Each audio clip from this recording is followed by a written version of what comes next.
In my personal life, I haven't had sex in months and months and months. I don't really seek it out.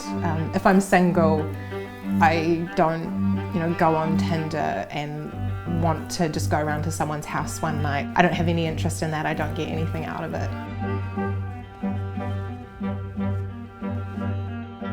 I'm asexual, which means that I don't feel sexual attraction. That biological urge to have sex or those sexual needs that we hear described is not something that I experience.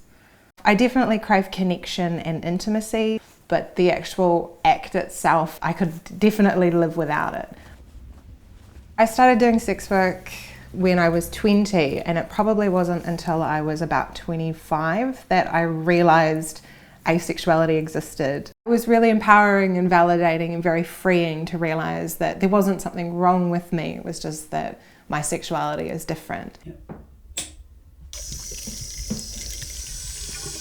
I approached the industry out of curiosity with a friend of mine, and then realised that it was one of the best ways that I could use the smallest amount of time to make the most amount of money. The most I've ever made in one shift was $2,620.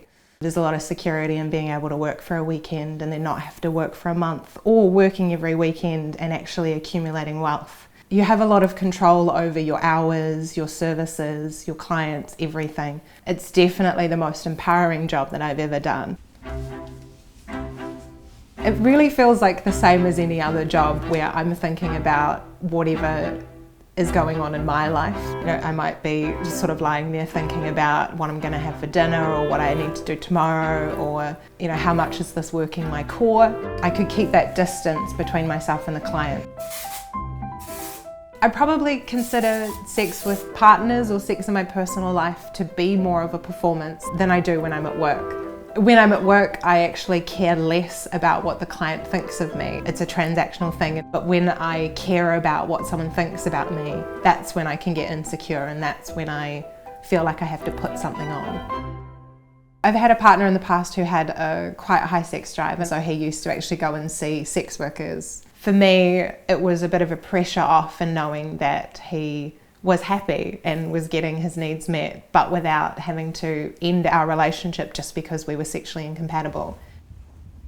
One of the things that makes the job the hardest is definitely the stigma and not being able to tell that many people, because it's the same as any job. You need some support if you've had a stressful day, but it's difficult if you can't talk to anyone about it.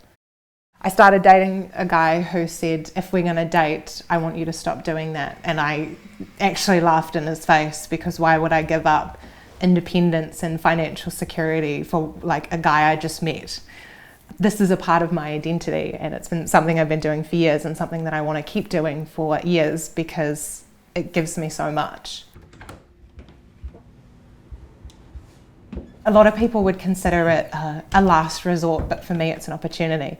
I have no intentions of leaving the industry. It's given me a lot of empowerment, it's given me a lot of connection with other women. I've been able to afford to do things that I wouldn't be able to do if I didn't do this.